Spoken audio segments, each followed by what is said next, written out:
शुरू अल्लाह के नाम से और करोड़ हाथ दरूद व सलाम मोहम्मद अरबी सल्लल्लाहु अलैहि वसल्लम और उनकी आल पर। मैं हूं डॉक्टर रऊफ़ राना और आप देख रहे हैं मेरा YouTube channel pharmacist online. Brufen एक आम सी दवा है जो ओवर द काउंटर अवेलेबल होती है। आप किसी भी मेडिकल स्टोर या फार्मेसी पे जाके इसको ले सकते हैं। इसके लिए डॉक्टर की किसी प्रेस्क्रिप्शन की ज़रूरत नहीं होती। ये अमूमी तौर पर दर्द के लिए और बुखार के लिए इस्तेमाल की जाती है। बच्चों के लिए इसमें सिरप मौजूद होता है और बड़ों के लिए टैबलेट की फ़ॉर्म में मौजूद होती है। ये 400 mg की मिकदार में टैबलेट मौजूद होती है। ये दवा किस तरह इस जिस्म के टेम्परेचर को कंट्रोल करती है, किस तरह ये दर्द को कंट्रोल करती है और कौन से वो अफराद हैं जिसको इस दवा का इस्तेमाल नहीं करना चाहिए, ये कौन सी ख़राबियाँ और कौन से साइड इफ़ेक्ट क्रिएट कर सकती है, किस उम्र के बच्चों को इस दवा का इस्तेमाल नहीं करवाना चाहिए और ये दवा कौन से साइड इफ़ेक्ट्स होती हैं और कौन से इसके कंट्राइंडिकेशंस हैं, ख़वातीन में इसका इस्तेमाल प्रेगनेंसी में किस हद तक सेफ़ है। ये तमाम सवालात हमारे आज की इस वीडियो का मौजू है। इससे पहले कि अगर आपने हमारा ये चैनल सब्सक्राइब नहीं किया तो बराए करम इसको सब्सक्राइब कर लीजिए और हमें सपोर्ट कीजिए ताकि हमारे आने वाली तमाम वीडियोज़ तवातर के साथ आपको मिलती रहें। ब्रूफिन के अंदर जो साल्ट पाया जाता है इसे आइबोब्रोफिन कहते हैं। जब ये आइबोब्रोफिन ईजाद हुआ था उस वक़्त ये एक ब्रेक थ्रू माना जाता था। मेडिकल साइंसेस की दुनिया में उस वक़्त ये एक ब्रेक थ्रू था और इनके जो साइंटिस्ट हैं उसको नोबेल प्राइज़ भी मिला है। आइबोब्रोफिन दर्द को कंट्रोल करने में इस्तेमाल की जाती है। ये जिस्म में दाखिल होने के बाद ऐसे एंजाइम पर कंट्रोल करती है और उसकी प्रोडक्शन को कम कर देती है, प्रोस्टाग्लैंडिन को, जो जिस्म में दर्द का एहसास क्रिएट करते हैं। ये non steroidal anti inflammatory drug है, यानी कि ये स्टीरॉइड नहीं होती लेकिन फिर भी ये इन्फ्लेमेशन को कंट्रोल करती है। इसलिए इस दवा का इस्तेमाल हर उम्र और हर उम्र के लोग और हर वज़न के अफराद जितने होते हैं और ख़वातीन में भी और बच्चों में भी इसका इस्तेमाल करवाया जाता है चूँकि ये स्टीरॉइड नहीं होते। ये जिस्म में दाखिल होने के बाद प्रोस्टाग्लैंडिन पर एक्ट करती है और दर्द की जो पैदा करने की सलाहियत है उसको कम से कम कर देती है। इस वजह से ये आर्थराइटिस, जोड़ों का पेन, यूरिक एसिड बढ़ने की वजह से हड्डियों में जो पेन होता है उसकी वजह में भी, और एजिंग की वजह से जो पेन होता है उसमें भी, और फटीग का पेन होता है उसमें भी इस्तेमाल किया जाता है। हेडेक में, सर दर्द में भी इस्तेमाल किया जाता है।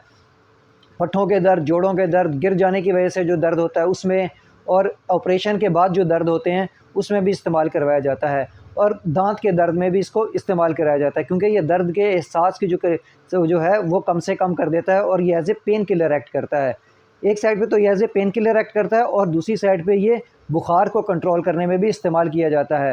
ये जिस्म का जो थर्मोस्टेट है उसको कंट्रोल करता है और जिस्म का टेम्परेचर जो होता है उसको बढ़ने नहीं देता। हमारा जिस्म 37 सेंटीग्रेड जो है उस पे होता है हमारा बॉडी वेट, और हमारा ये जो है टेम्परेचर ये हमारे दिमाग का थर्मोस्टेट कंट्रोल कर रहा होता है। ये आइबोब्रोफिन उसी थर्मोस्टेट पे एक्ट करता है और उसको बढ़ने नहीं देता, उसको रेगुलेट कर देता है। और जो बुखार की कैफियत है, जिस्म का दर्जा हरारत जो बढ़ता है वो बढ़ नहीं सकता और कंट्रोल में रहता है। अब हम बात करते हैं कि किस उम्र के बच्चों को इसका इस्तेमाल नहीं करना चाहिए। ऐसे बच्चे जिनका वज़न जो है 7 केजी से कम है, जिनका वज़न 7 किलो से कम है, उनको इस दवा का इस्तेमाल नहीं करवाना चाहिए क्योंकि उन ऐसे बच्चों के अंदर जिगर इस कदर डेवलप नहीं हुआ होता कि वो ब्रोफिन को डिटॉक्सिफाई कर सके। इसलिए ऐसे बच्चों को जिनका वज़न 7 केजी से कम हो उसको इसका इस्तेमाल नहीं करना चाहिए। और ऐसे बच्चे जिनका वज़न 7 केजी से ज़्यादा हो, वो सेहतमंद बच्चे हों, उसको इनका इस्तेमाल में कोई वो मुज़ायका नहीं उसमें इस्तेमाल किया जा सकता है। इसकी जो डोज़ है बच्चों में वो 20 mg पर केजी है, लेकिन आम समझाने के लिए ये है कि ये एक चम्मच जो सेहतमंद बच्चे हैं वो दिन में 3 दफ़ा इस्तेमाल कर सकते हैं। और ऐसे बच्चे जिनका वज़न थोड़ा कम है, 10 केजी या 12 केजी तक हो, 7 से 12 केजी के दरमियान हो, उसमें इन दवा का इस्तेमाल सुबह शाम 2 टाइम किया जा सकता है। और जो सेहतमंद बच्चे हैं उनमें 3 दफ़ा भी इस्तेमाल किया जा सकता है। ऐसे बच्चे जिनकी उम्र 6 साल से ज़ायद हो चुकी हो उसमें ब्रोफिन DS सिरप अवेलेबल होता है। DS मीन डबल स्ट्रेंथ, उसमें 200 mg पर 5 ml अवेलेबल होता है। और ऐसे बच्चे जिनकी 6 साल से ज़ायद उम्र हो उसको DS सिरप ही देना चाहिए। अब हम आते हैं बड़ों की जानिब। बड़ों में ये 400 mg में टैबलेट में दस्तयाब होती है और जोड़ों के दर्द, पट्ठों के दर्द, फटीग, सर दर्द और दांत का दर्द, इन तमाम कैफियत में इसका इस्तेमाल करवाया जाता है और इंतहाई बेहतर रिज़ल्ट मिलते हैं।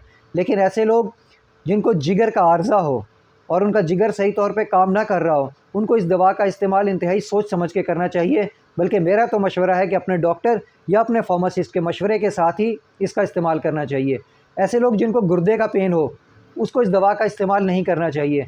गुर्दों के किसी भी मसाइल में ऐसे पेशेंट जो डायलिसिस पे हों, या ऐसे पेशेंट जिनको गुर्दे का कोई आर्ज़ा हो, उसको भी इस दवा का इस्तेमाल करने से पहले अपने डॉक्टर या अपने फार्मासिस्ट से मशवरा कर लेना चाहिए, और सिर्फ़ उन्हीं के मशवरे के मुताबिक ही इस दवा का इस्तेमाल करना चाहिए।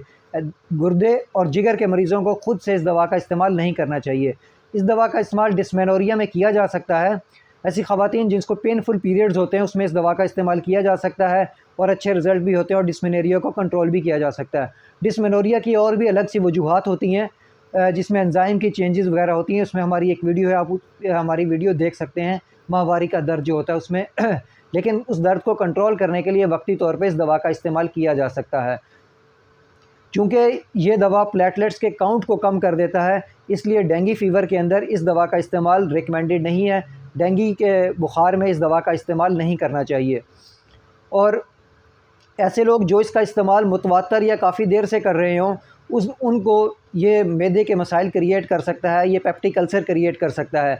इसलिए ज़रूरी है कि दवा का इस्तेमाल उस वक़्त ही करें जब ये ज़रूरी हो। जब ये ज़रूरी ना हो तो इसका इस्तेमाल तर्क कर दें, जब आपके जिस्म को इस चीज़ की ज़रूरत ना हो।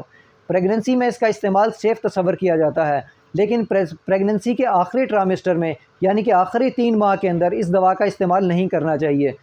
पहले 2 ट्राइमेस्टर में, यानी कि पहले 6 माह इस दवा का इस्तेमाल दर्द को कंट्रोल करने में इस्तेमाल किया जा सकता है, सर दर्द वगैरह में, लेकिन आखिरी 3 माह में इस दवा का इस्तेमाल नहीं करना चाहिए। इसके बाकी साइड इफ़ेक्ट्स में नेज़िया, वोमिटिंग वगैरह है, लेकिन ये अमूमन कॉमन नहीं है। बहुत ही लाखों में से किसी एक बंदे को ये सर चकराना या उल्टी की कैफ़ियत पैदा होती है। वैसे अमूमन आम कम्युनिटी के अंदर इसके कोई ख़ास ज़्यादा साइड इफ़ेक्ट नहीं है। सिर्फ़ उन लोगों को साइड इफ़ेक्ट होते हैं जो लोग जिगर का आर्ज़े में मुब्तला होते हैं या गुर्दों के आर्ज़े में मुब्तला होते हैं। हाँ, दिल के मरीज़ों में भी इसका ज़्यादा इस्तेमाल नहीं करना चाहिए। अगर आपको कोई आर्थराइटिस का मसला है और दिल का मसला भी है, तो अपने डॉक्टर या अपने फार्मासिस्ट के मशवरे के साथ ही इस दवा का इस्तेमाल करना चाहिए। ये बुप्रोफेन ब्लड प्रेशर के अंदर मामूली सा इजाफ़ा करती है। ये इतना ज़्यादा इजाफ़ा नहीं करती कि ब्लड प्रेशर के मरीज़ इसका इस्तेमाल ना कर सकें, लेकिन ये थोड़ा बहुत राइज़ ज़रूर करता है, लेकिन वो राइज़ बहुत ज़्यादा नहीं होती। मुझे उम्मीद है कि आपको तमाम इन्फॉर्मेशन अच्छी लगी होंगी। अगर आपको वीडियो अच्छी लगे तो इसे लाइक ज़रूर कीजिएगा और दोस्तों के साथ शेयर भी कीजिएगा। अल्लाह आपको और आपके तमाम अहले खाना को सेहत वाली ज़िंदगी अता करे। अल्लाह हाफ़िज़।